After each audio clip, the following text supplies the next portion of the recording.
Boa noite, iniciamos mais uma edição do nosso programa Contraponto, todos os sábados aqui no meu Instagram. Bom, os internautas podem curtir o nosso programa, comentar, compartilhar. Tem esse aviãozinho aí, é só compartilhar, e aí vocês vão nos ajudar a difundir aqui o nosso programa. Hoje um programa especial, nós vamos conversar aqui com um colega médico cearense que mora em Brasília, um médico psiquiatra. Já estamos com ele aqui, Dr. Regis Barros. Boa noite, Regis, tudo bem? Tudo bem, Arruda. Sinta-se abraçado, mesmo que virtualmente. Um prazer estar aqui trocando uma ideia contigo. Vai ser bastante interessante o nosso papo, tenho certeza disso. Sem dúvida, um papo muito aguardado aqui tanto pelos colegas médicos do nosso movimento da Associação Brasileira de Médicas e Médicos pela Democracia, como também pelos médicos escritores, já que o Regis, ele é médico psiquiatra, é mestre e doutor em saúde mental, é escritor também, está na linha de frente, né, Regis? Aí em Brasília, sim, não é isso? vem trabalhando aqui. Pronto, então nós vamos ter muitos assuntos aqui, nós vamos falar de A a Z, nessa uma hora de programa, vamos conversar de A a Z. Vamos começar, Regis, falando logo de um assunto assim bem atual, né, porque eu tenho 41 anos de formado, eu me formei antes do SUS, terminei em 79 até 88, fui profissional de saúde antes do SUS, naquele período de uma saúde toda voltada para a iniciativa privada, todo hospitalocêntrico, sem municipalização, sem regionalização, sem universalização, sem nada, né? Depois entramos no SUS, o SUS foi progredindo durante todos os anos, e um dos papéis mais importantes do SUS, uma das funções maiores, é exatamente você tira governo, sai um presidente de uma linha, sai um presidente da outra, e o SUS sempre foi avançando com as suas dificuldades, mas com muita transparência, né? E o que acontece hoje, né? Quer dizer, o que está acontecendo nos últimos dias, você ter acesso às notícias de que o Ministério retirou o site e os dados da Covid, né? Tirou até internacionalmente, é como se o Brasil não existisse, né? Como se não tivesse um caso no Brasil.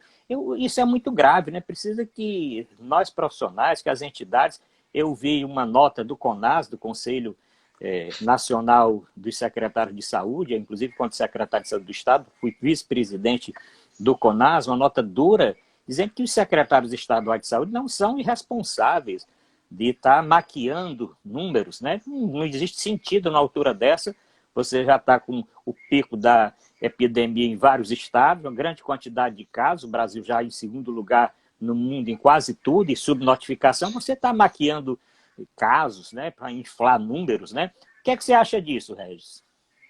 Olha, Arruda, parece um pesadelo, porque isso transcende uma pauta ideológica. Transparência, bom senso e ética é algo que se ancora para mudar realidades. Na verdade, quando nós temos uma postura dessa de retirar os dados em um portal de transparência, para que nós possamos pensar em políticas públicas, nós só podemos pensar em políticas públicas com o dado descritivo. Se a gente não tiver o dado descritivo, qual política pública que nós vamos pensar? Por exemplo, se inicia flexibilização, mas se os dados estão mostrando um aumento de curva de casos e de morte, daqui 2, 3 semanas tem que ser revista a flexibilização. Na verdade, para mim, amigo Arruda, isso é um atestado de incompetência.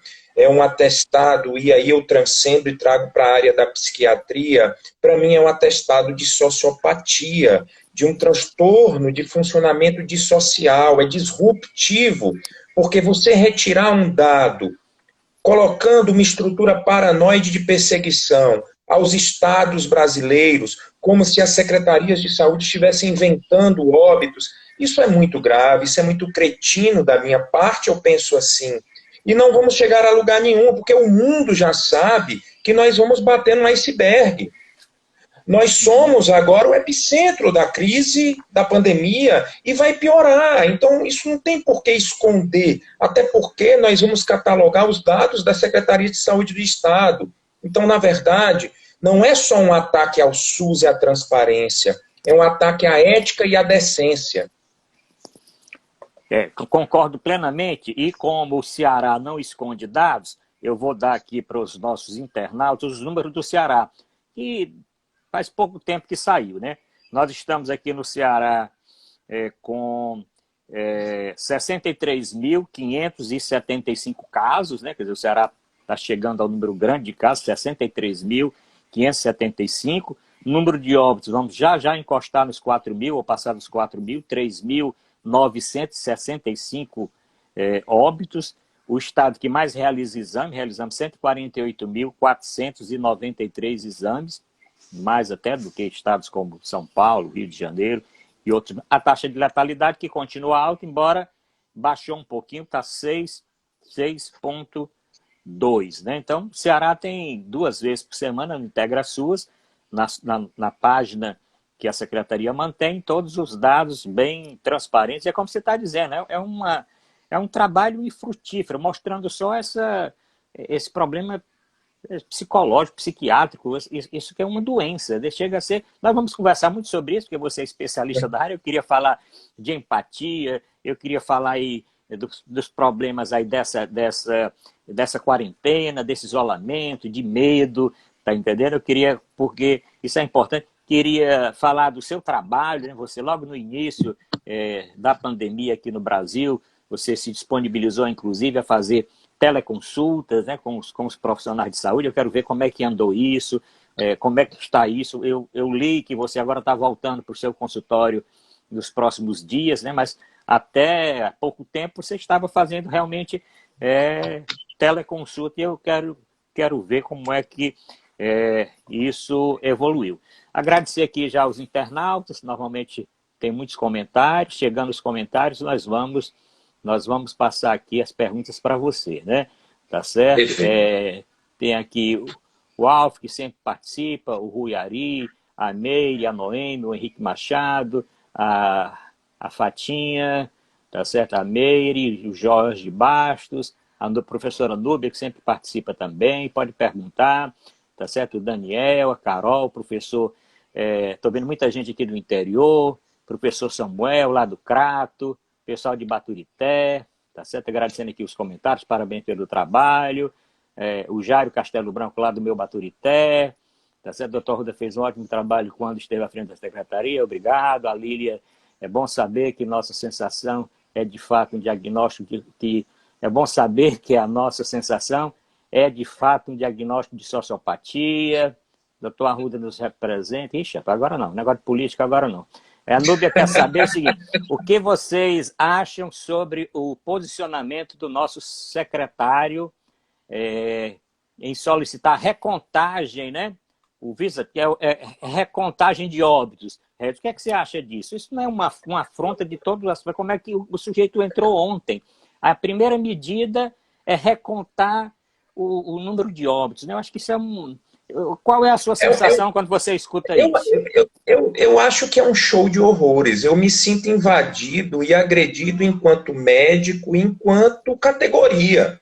Porque independente do olhar ideológico dos colegas médicos da categoria, o que o secretário, pautado na lógica inadequada e imbecil do governo, ele está lançando a ideia de que nós, médicos, pactuamos com o perverso, que nós estamos assinando atestado de óbito e colocando Covid-19 sem ser.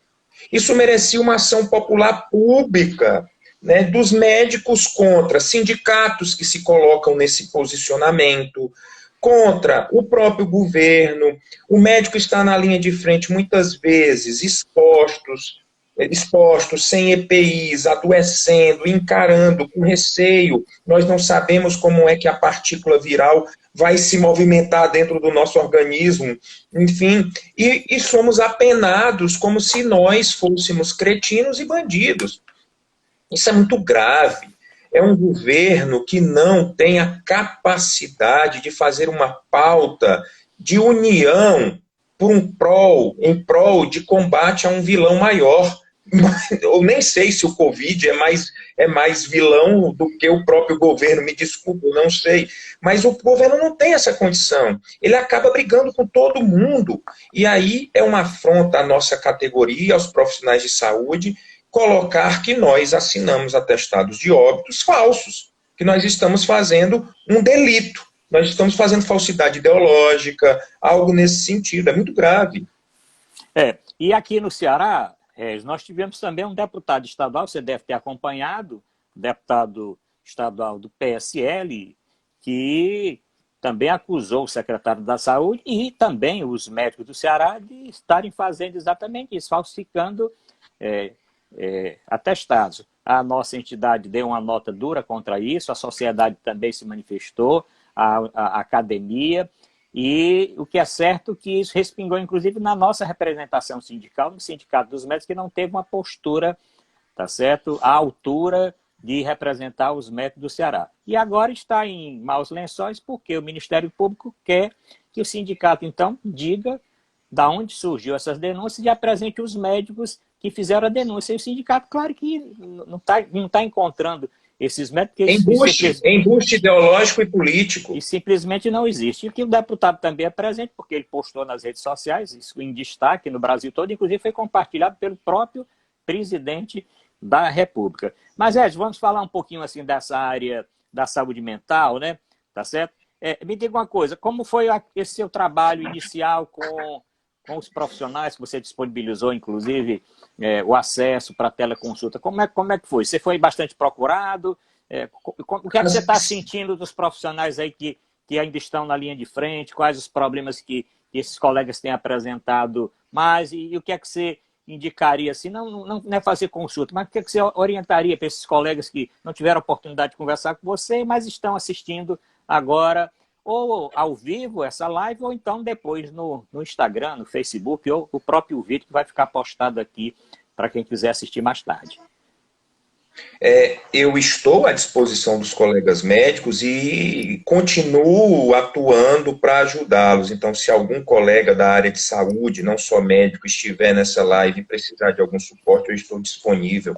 Então, quando surgiu a pandemia, eu me senti compelido a ter uma necessidade de ajudar. Eu não podia, por exemplo, ficar somente dentro de casa, né? Embora fosse o certo em termos de propostas de saúde pública. Eu tinha que me colocar no front. E eu caminhei em dois aspectos. Eu me coloquei no front optando por ajudar os profissionais de saúde fazendo telemedicina e fazendo propostas terapêuticas. Então, eu atendi muita gente do Brasil e, por intermédio do nosso amigo Fonseca, ele me encaminhou para uma entidade de profissionais de saúde muito interessante, né? Coordenado pela Ângela, que é da Suíça, uma entidade que acolhe profissionais de saúde brasileiros que estavam passando por situações de infortúnio emocional no mundo. Então, brasileiros que estavam presos em Portugal, no lockdown português, e eu fui dando esse suporte. A minha outra linha foi retornar à atividade de atendimento em hospital geral, em emergência. Então, eu me coloquei à disposição, prestei concurso e voltei a atuar na emergência no hospital de base, atendendo os pacientes em emergência psiquiátrica, inclusive os pacientes psiquiátricos que internam no covidário por ser Covid positivo. Então, a pandemia, amigo Arruda, trouxe consigo não só uma difusão do vírus, ela carregou consigo uma segunda pandemia, que vai ser uma terceira e uma quarta onda, a pandemia do sofrimento emocional.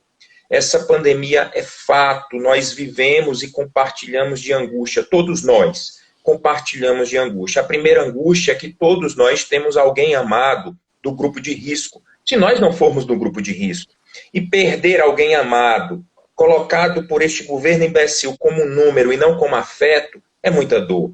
As incertezas sociais e econômicas, e no Brasil as incertezas políticas, tudo isso faz um terreno fértil, um meio de cultura para ansiedade e depressão. Então, os profissionais de saúde, como antes, são uma categoria de risco para doenças emocionais, ansiedade, depressão, dependência de uso de substância, suicídio.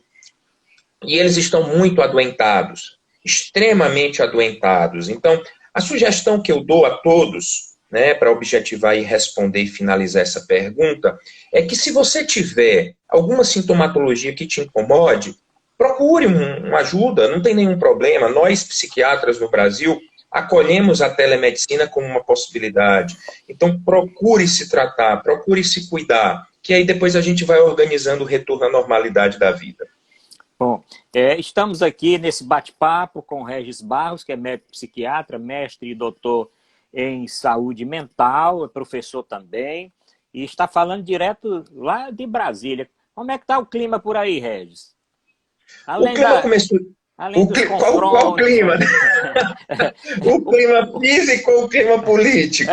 Vamos os dois, né? Porque estranhamente os números realmente de Brasília, eu acho que ainda vão dar uma explosão, né? E você tem essa sensação também? Como é que está? É inevitável, é inevitável. O que é que nós temos? Nós temos Brasília começando o período do frio e da secura, é muito característico nessa região do Planalto Central, um frio denso pela altitude, uma secura que incomoda muito. Nós estamos iniciando a flexibilização. Nessa semana nós já tivemos fila de idosos para entrar em shopping, o comércio, em alguns aspectos, abrindo aos parques públicos. E Brasília vinha com um controle sanitário interessante para a doença. Nós tínhamos uma proporção de ocupação de leitos hospitalares de UTI não tão elevados, né? E acaba acontecendo agora a flexibilização. E já começa a acontecer, quando se flexibiliza hoje, nós vamos ver o resultado daqui 10 a 20 dias. Então, nós já estamos começando a perceber em regiões administrativas de Brasília, cidades satélites mais humildes, nós estamos começando a perceber aumentos de casos, por exemplo, na Ceilândia. Então, eu concordo com você, até porque você tem um olhar de epidemiologia, e eu acho que daqui 3 semanas, quando nós dois formos conversar sobre Brasília, talvez o cenário seja diferente. Então, o clima físico e de tempo, né, tá assim, e o clima político repleto dessas barbaridades governamentais do governo federal. Então, nós vivemos esses respingos constantemente. Bom, estamos aqui no Contraponto com a Arruda Baixa, e nós estamos conversando com o médico psiquiatra, mestre e doutor em saúde mental, Regis Barros, diretamente lá de Brasília. Olha, comente o programa, pode fazer a sua pergunta, e tem esse aviãozinho, ó, tem um aviãozinho aí embaixo. Esse aviãozinho é para você compartilhar essa nossa live. Compartilhe com seus amigos, tanto da área da saúde, como aqueles amigos que necessitam de orientações assim importantes. Uma outra coisa, Rez, é o seguinte, isso agora flexibilização.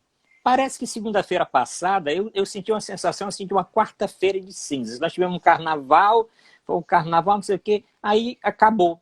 É como se o vírus tivesse acabado. Esse final, a noite passada, o governador do Rio de Janeiro abriu tudo que é shopping, abriu praia, abriu campo de futebol, abriu jogo, abriu tudo. Aí você fica pensando, pô, até ontem tinha um lockdown, tinha um isolamento rígido, de uma hora para outra. Eu fico até pensando, o que passa? Lá no Rio, eu acho que foi aquele problema daquela Polícia Federal, não sei o quê, o negócio do Iabas, aquela confusão toda, né, diferente de outros estados que se prepararam melhor, e o Ceará, inclusive, é exemplo disso, embora esteja nessa situação com grandes números, mas nós não chegamos a ficar com um colapso total da saúde. Tivemos perto, mas conseguimos sair. Mas você não acha que o Brasil todo está assim, meio perturbado com o negócio? Isso é alguma coisa emocional? Isso tem uma explicação psicológica para esses gestores em todos os locais estarem assim, flexibilizando com a rapidez, como se o vírus não existisse mais, Regis? Assim, o Brasil faz uma vanguarda extremamente perigosa, complicada e assim insana. Os países europeus que começaram a flexibilizar, eles fizeram isto, todos fizeram isto, na curva descendente, tanto de casos como de óbitos. Nós estamos fazendo isto na curva ascendente de casos e de óbitos, que sabidamente nós médicos e profissionais de saúde sabemos que estão subnotificados, que os números são maiores. Os números de casos e de óbitos são maiores do que os números que são divulgados. É o contrário, o governo está querendo recontar para diminuir os casos. Nós sabemos que os números de óbitos são maiores do que os divulgados. Tem pessoas que estão morrendo com síndrome da SARA, síndrome da angústia respiratória, e não são contabilizados como Covid. Então, nós estamos fazendo uma vanguarda extremamente perigosa, movida por pressão política. Quando os países europeus, Nova Zelândia, outros países da Ásia, perceberam a gravidade da doença, é uma doença grave, uma doença que mata 400 mil pessoas em poucos meses, uma doença grave, que colapsa qualquer sistema de saúde na face da Terra. É uma doença grave. Então, houve um discurso de união nos países que eram pacto federativo entre o gestor federal e o gestor estadual. O nosso gestor federal criou briga com os gestores estaduais, inclusive da base de apoio dele, no passado, né? Leia-se Goiás, né? Até o Goiás, sim, que era a base de apoio dele, ele criou briga com todo mundo. Então, como é que a população, que é levada a vetores diversos da fala e da retórica, vai entender um isolamento adequado? Então, esse isolamento foi boicotado pelo governo federal desde o primeiro dia. Nós temos várias falas, várias escritas do senhor presidente da República. Então, ele foi boicotado. Então, o que eu tenho de hipótese? Alguns governos estaduais não vão querer segurar o pepino e a batata sozinho. Essa é a minha impressão. Aí é uma impressão, e aí eu espero que a plenária que nos assista não entenda como uma certeza. A minha impressão é que eles não querem segurar o pepino sozinho, vão flexibilizar, a coisa vai ficar muito ruim e, posteriormente, toda a sociedade civil vai ser obrigada a recuar e a isolar novamente, da mesma forma que foi feito no norte da Itália, da mesma forma que foi feito em Roma. Essa é a minha impressão. Eu tenho essa mesma opinião, Rezi. Hoje, durante o dia, conversando com um colega da iniciativa privada e um outro colega da medicina de grupo, dos planos de saúde, das operadoras, nós já estamos sentindo uma maior procura nos últimos dias de pacientes em busca de fazer exames. E você sabe como aí em Brasília e no resto do Brasil, a doença veio primeiro com as camadas mais favorecidas. Classe média, classe alta, aqui no Ceará pegou Meireles inicialmente, pegou Aldeota, pegou os bairros aqui da Orla Marítima, superlotou os hospitais dos planos de saúde, os hospitais privados. Nós tivemos um hospital privado que fechou durante uma tarde, porque não tinha mais onde colocar paciente. Nós tivemos aqui hospital de operadora de plano de saúde que teve que construir um hospital de campanha em estacionamento, outro teve que alugar um hotel. Tá certo? Então e o SUS estava devagarzinho ali, as UPAs, as unidades básicas de saúde, os hospitais do SUS, devagarzinho.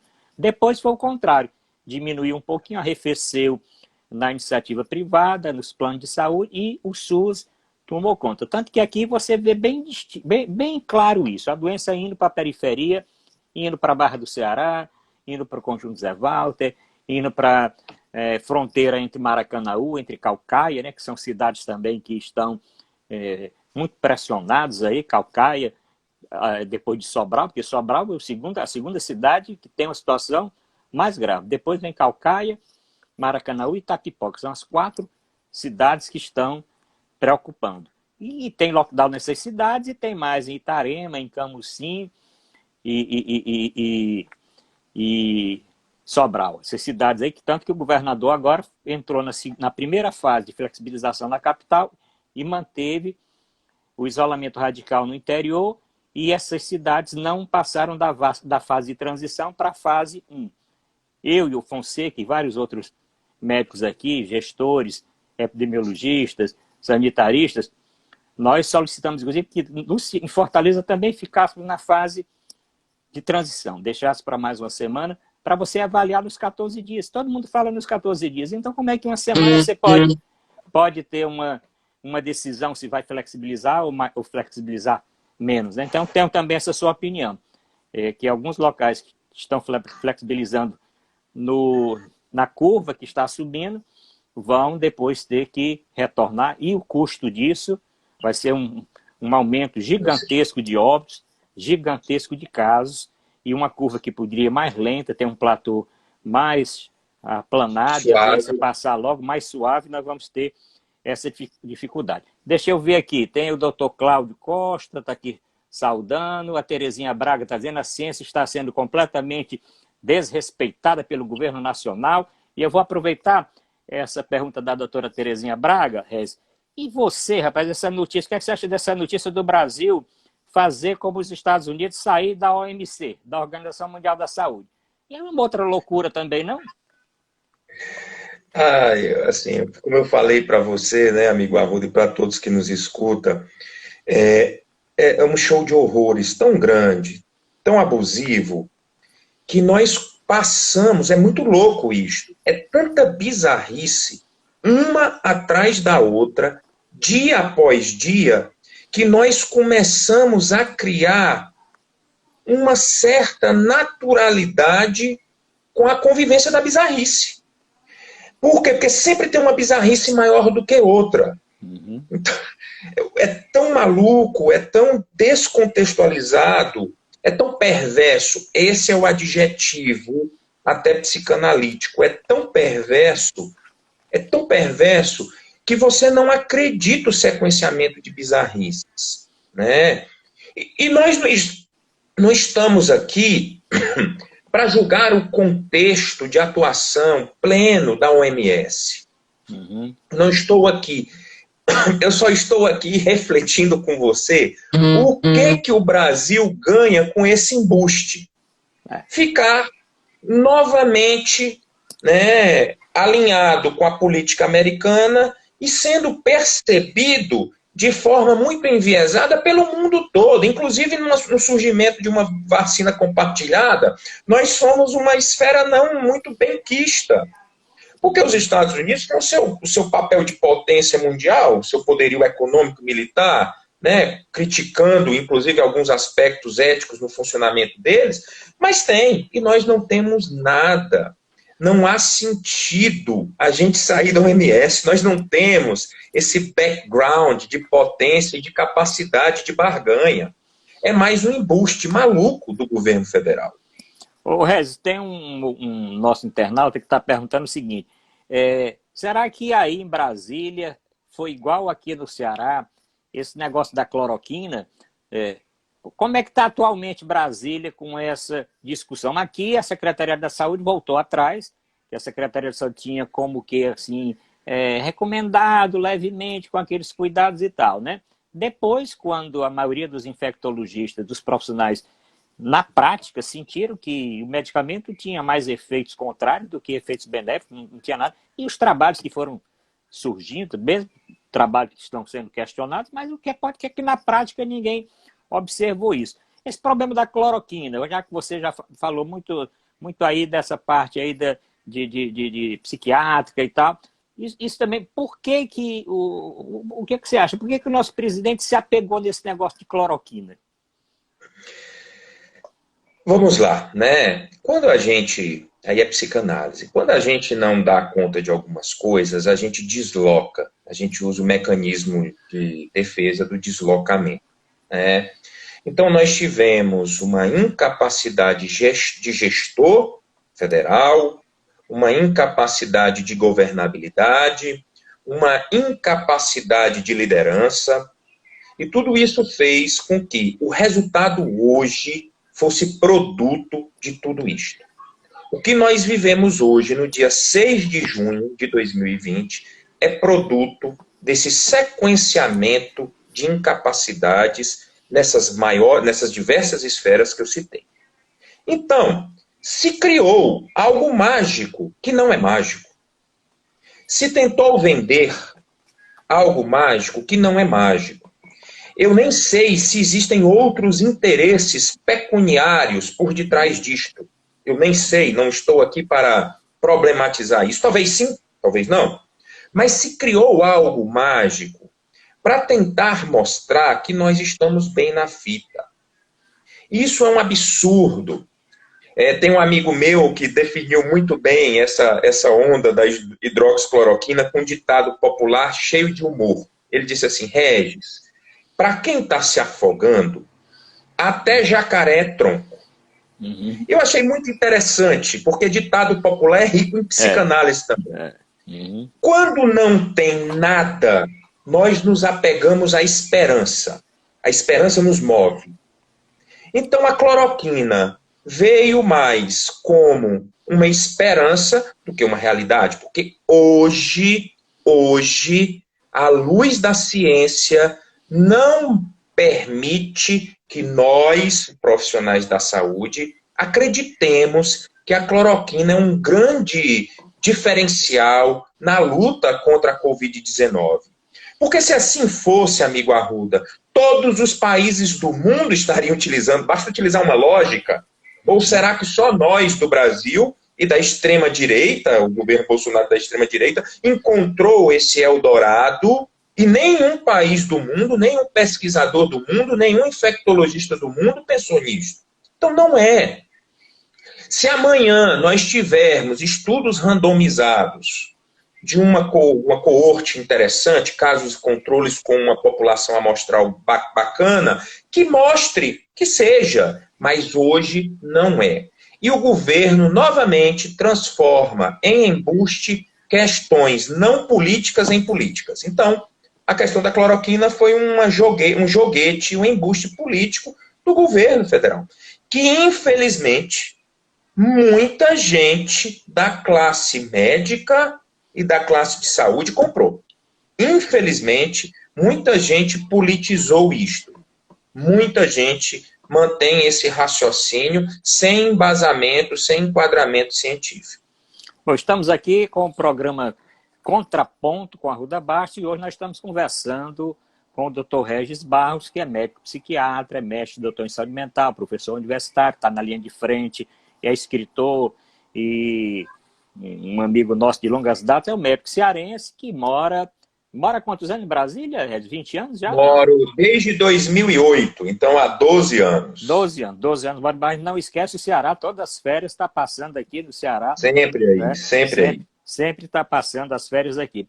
Ô Regis, nós falamos aí da cloroquina e eu quero só lembrar os ouvintes, estamos agora já na segunda meia hora, né? Então pode comentar aí o programa, pode compartilhar, que agora só tem mais aí uns 20 e poucos minutos para nós terminarmos, porque a live aqui é aquela coisa boa, tem que durar pouco e nós vamos até a meia hora que o Instagram permite. Compartilha aí, tem esse aviãozinho embaixo. Às vezes as perguntas por que serve esse aviãozinho aqui embaixo, que está aqui no celular? Esse aviãozinho é para quem está assistindo, dar um toquezinho nele e mandar para os seus amigos todos, que aí todos vão assistir. Mas quem não entrou no começo, não se preocupe, depois que terminar, eu vou postar o vídeo completo, você pode assistir a primeira parte do programa, pode também entrar no meu canal no YouTube, Raimundo Arruda Bastos, no YouTube, pode entrar no Facebook, facebook.com.br, que os vídeos vão estar todos compartilhados. Deixa eu ver aqui os internautas. Terezinha Braga diz que nunca na história do Brasil, tá certo? A ciência foi tão desrespeitada. Fernando está dando aqui uma palminha, a Núbia também, o Cláudio Costa, o João Sabiá, amigo João Sabiá, lá do Marina Parque, Carol, Bruno, Lívia também, Cassandra Moraes está dizendo que é impressionante como o presidente desloca a todo instante, fica igual uma biruta de avião, de aeroporto. Lane, a Terezinha dizendo que é desumano, perverso, desrespeitoso. A Núbia está dando aqui um kikiki, cada dia um flash, são notícias apocalípticas. A OME, Núbia, tá bom. Então não dá para falar de todos, muita participação, mas vai ficar aqui, depois nós vamos responder. Ô Regis, nós já falamos aqui de muita coisa, né? Falamos de flexibilização, falamos aí de cloroquina, vamos voltar essa parte da saúde mental, né? Nós falamos do profissional de saúde e tudo. E você tem sentido, as crianças, você posta sempre escreve a respeito da sua família, está nas redes sociais. E as crianças nesse momento agora, Regis? Como é que o pai e a mãe que está assistindo aqui o nosso programa, eu sei que pelo que eu vi aqui, tem não sei quantos vovô, vovó, papai, titia, e as crianças não estão na escola, é criança pequena, é criança mais ou menos, agora botam a criança para estudar em frente ao computador, a criança doida para correr, e botam aqui ensino por videoconferência, coisa que até adulto, quando passa mais de meia hora, já fica impaciente. E as crianças, o que fazer, Regis? Eu falo, né, Arruda, que a nossa espécie não estava preparada para isso, né? Não, absolutamente não estava preparada para isso, embora nós já sabíamos, se você conversar com bons virologistas, com bons epidemiologistas, eles sabiam que em algum momento iria acontecer algo nessa magnitude de pandemia com um vírus, infelizmente, tão perspicaz na sua transmissibilidade, né? Então, os epidemiologistas, os virologistas já sabiam disso, e por sorte nós não temos uma letalidade tão elevada como outras partículas virais de outras doenças. Mas nós não estávamos preparados para isso. Por quê? Porque o ser humano, e eu cito um psicanalista austríaco que foi absorvido e acolhido pela Argentina na Segunda Grande Guerra, Henrique Pichon Rivière, ele dizia: o ser humano é um ser de relações. Então, por mais que você seja fóbico, você é um ser de relações. Nós vamos nos relacionar. Nós necessitamos de relação. E o isolamento, o confinamento, machuca. Machuca por quê? Porque nós quebramos a rotina de relações. Nós deixamos de nos relacionar na atividade física, na atividade laboral, na atividade social, na atividade cultural. Isso vai machucando, isso vai desorganizando. É claro que nós, enquanto espécie, temos a capacidade de nos reinventar. E assim nós devemos fazer. A viagem, muitas vezes agora, não é para o litoral, não é para o Trairi, que eu adoro, não é para Flecheiras, que eu adoro, que eu sou apaixonado, mas é uma viagem interna. É uma viagem de mais diálogo, de mais interação com seus entes queridos dentro de casa. É uma viagem para boas leituras. É uma viagem mesmo, mais, digamos assim, de ermitão. Não tem jeito.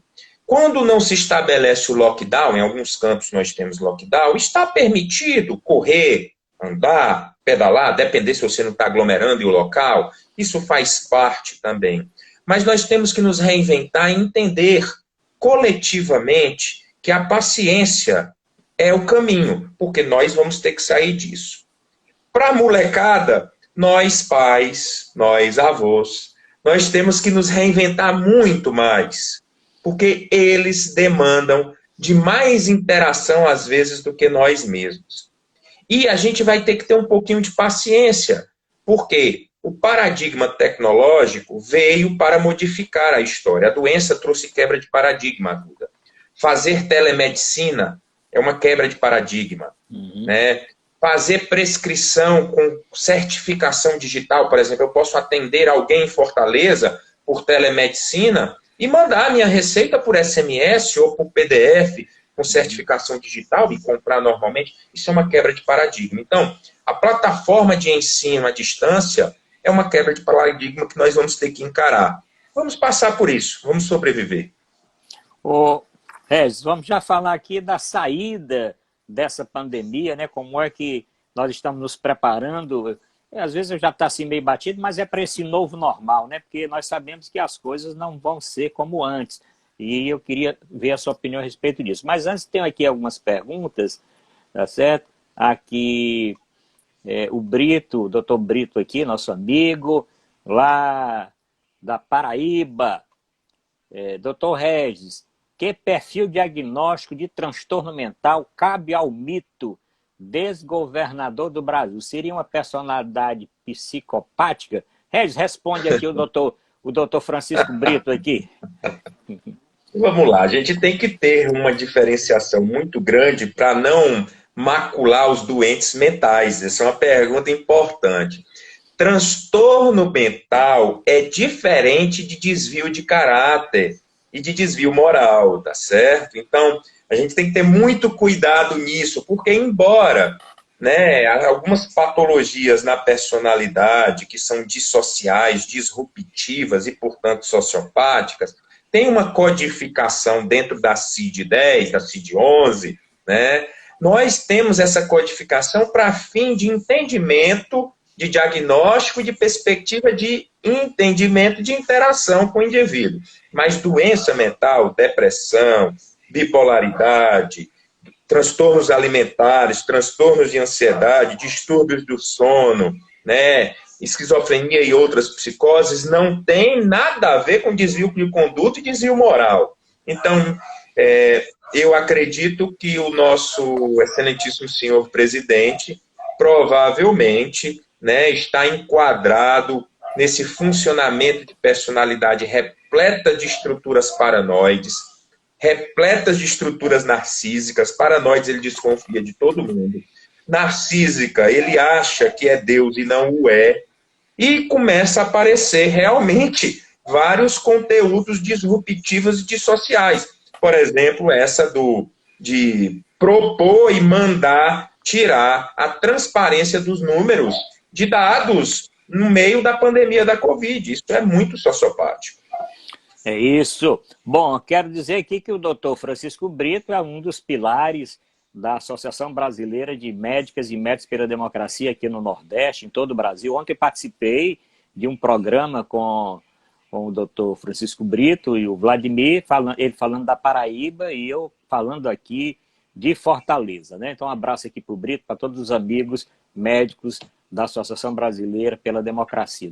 Ele também é advogado. A Núbia está dizendo que tem uma neta de 9 anos que chora porque diz que a mãe quer retornar sua vida.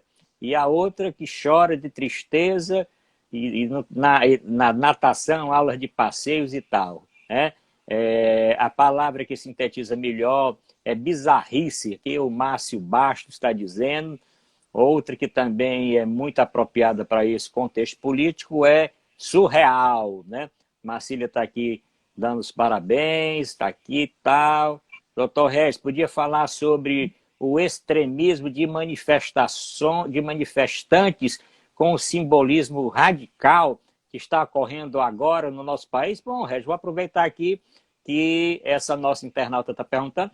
E esse simbolismo radical desses manifestantes, Regis? Vamos lá, né? Assim, o fanatismo vem de uma perspectiva, né, quase delirante, né? Eu brinco assim, quando você tem um fanático construindo uma tese, embora ele não seja clinicamente psicótico, ele tem um funcionamento psicótico. Não adianta, é quase delirante, por isso que eu estou dizendo, não adianta mostrar dados que provem o contrário. Há uma coisa que na psicanálise a gente chama alucinação negativa. É uma definição muito interessante. A pessoa não aceita a realidade. A pessoa não aceita a realidade. Então, por exemplo, quantas vezes o presidente da República furou a quarentena e não só não furou a quarentena, como se aproximou da aglomeração, tocou na mão de pessoas, tirou foto em selfies no celular dos outros, num período que existia todo aquele questionamento positivo, não positivo. Isso está errado. Você pode ser de extrema esquerda ou de extrema direita, você tem que entender que nenhum chefe de Estado fez isto. Está errado. Não adianta. O fanático vai dar uma interpretação, uma justificativa a isso. A minha grande preocupação nessa onda de fanatismo, amigo Arruda, é que uma parcela importante destas pessoas tem um núcleo neofascista muito grande. E essas pessoas que viviam, né, Brecht falava, a cadela do fascismo sempre está no cio. Então essas pessoas que estavam amoitadas, escondidas, porque não tinha meio de cultura para prosperar e crescer, elas se sentem livres para expressar o neofascismo.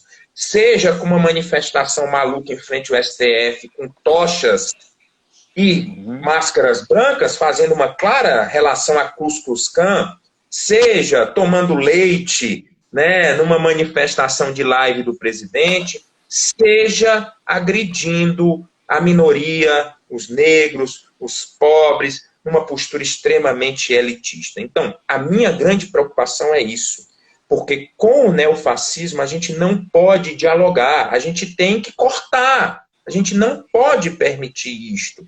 Lembro e li um bom livro que eu recomendo, é Isto, um Homem, de Primo Levi, né? Que ele ficou em um tempo em Auschwitz e falou da morte moral. Ele descreve muito bem como a sociedade germânica e os fascistas e os nazistas acreditavam nessa história e onde chegou as coisas. Então isso tem que ser cortado na raiz. Muito bem, nós estamos aqui no programa Contraponto, Contraponto Especial, com o Dr. Regis Barros, que é médico psiquiatra, mestre e doutor em saúde mental, professor universitário, e também pratica o esporte, tem várias medalhas. É judô ou é karatê, Regis? Eu pratico de tudo um pouco, né? Por ser psiquiatra, digamos assim, eu tenho a prelazia de poder ser um pouco doido, né? Então eu pratico jiu-jitsu, luta livre esportiva, que é o wrestling, pratico kickbox e também brinco com MMA, né? Talvez faça até uma luta no segundo semestre de MMA. Pronto, aí é o Dr. Regis Barros.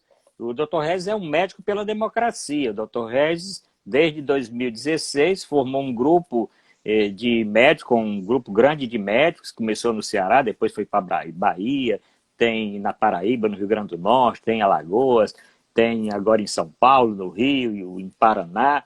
E esses médicos, o ano passado aqui no Ceará, eles fundaram a Associação Brasileira de Médicos e Médicos pela Democracia. O Dr. Regis faz parte desse grupo também. Dr. Regis, aquela pergunta que mandaram aqui para mim. E a saída disso? Como é que nós vamos sair psicologicamente? Como é que vai sair a nossa saúde mental? Eu conheço uma pessoa do meu relacionamento que não quer abrir a porta. Chegar alguém bater na porta, ela não quer sair. Se chegar alguém para entregar, ela botou inclusive uma mesa para quem quiser entregar alguma coisa, vai no elevador, botar na mesa, com 2 dias ela vai lá pegar, né? E como é que vai? Como é que nós podemos preparar aí para essa saída? Porque vai ter um final, nós vamos ter que sair, vamos conviver ainda bastante tempo, esse vírus vai ficar endêmico, temos que esperar a vacina. Como você falou no início, essa não vai a primeira nem a última, nós vamos ter agora tempestades de novos vírus, de pandemias e epidemias e tudo, temos que estar preparados. Até eu tenho dito que essas estruturas que foram criadas agora, elas não podem desaparecer depois desse momento de maior crise, né? Diminuiu os casos, a curva desceu, esses respiradores que compraram, faz doação para outro local. Esses hospitais que foram criados, que foram expandidos, vamos reduzir e tal.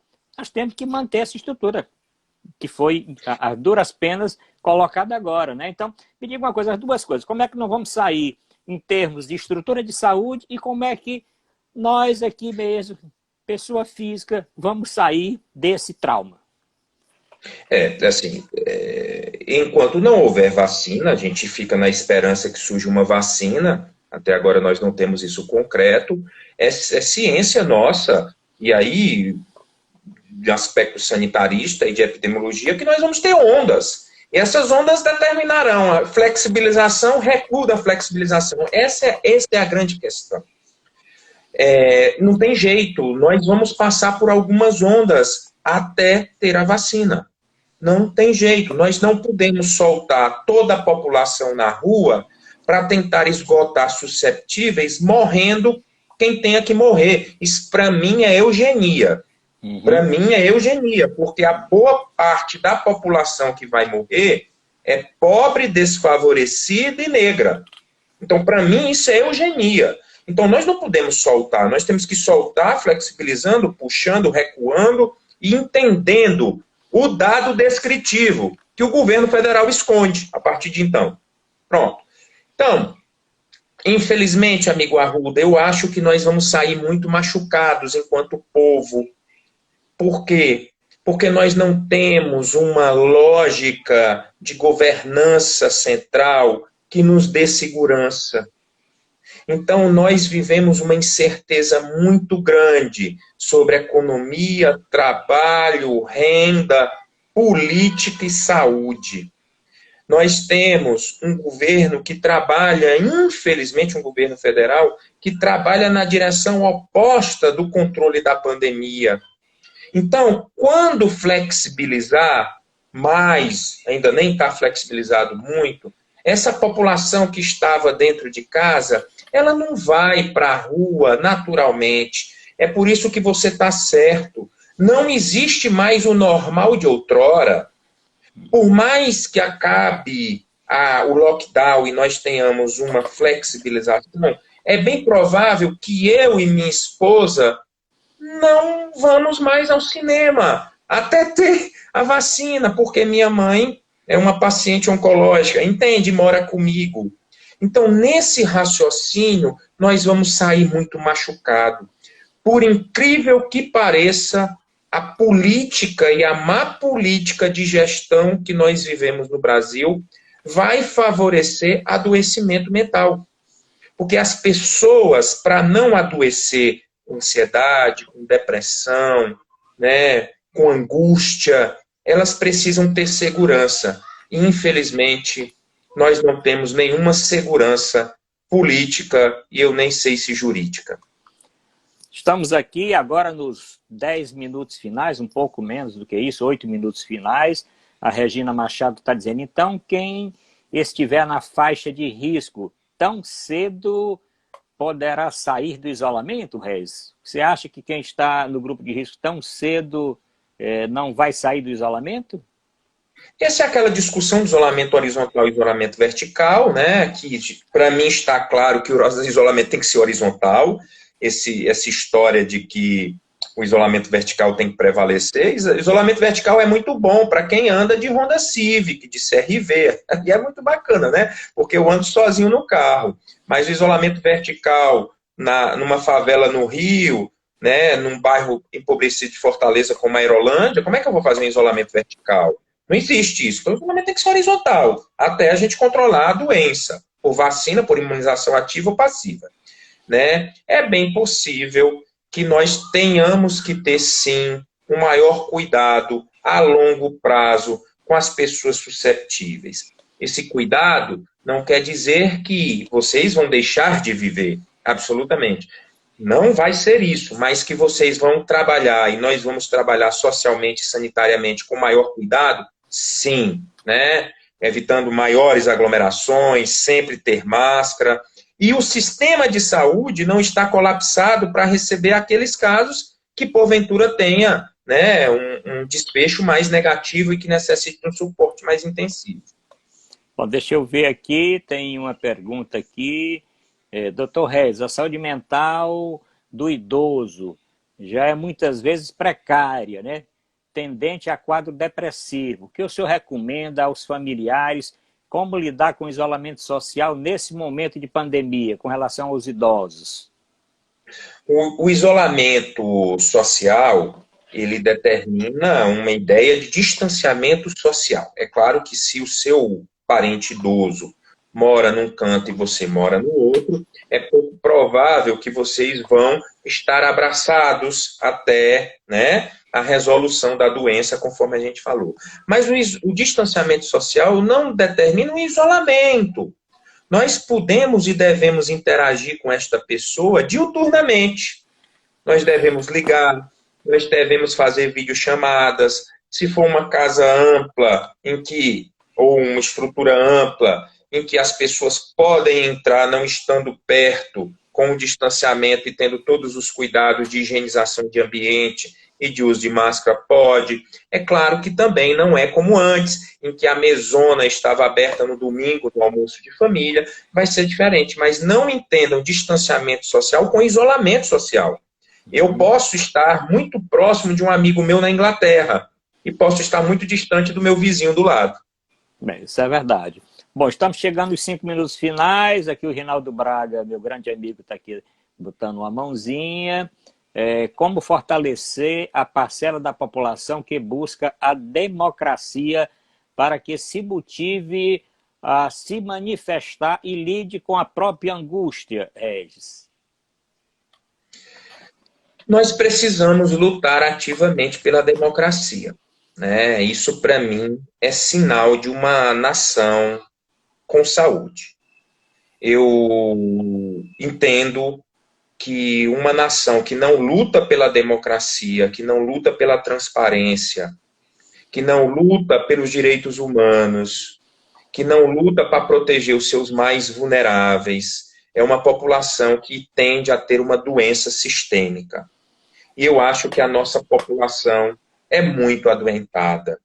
Porque percebam o que está acontecendo nos Estados Unidos no caso grave de morte perversa e maldosa de um negro por um policial militar. Olha o que está acontecendo naquele país. Já é o 11º, 12º dia de manifestações. Hoje, 1 milhão de pessoas na rua.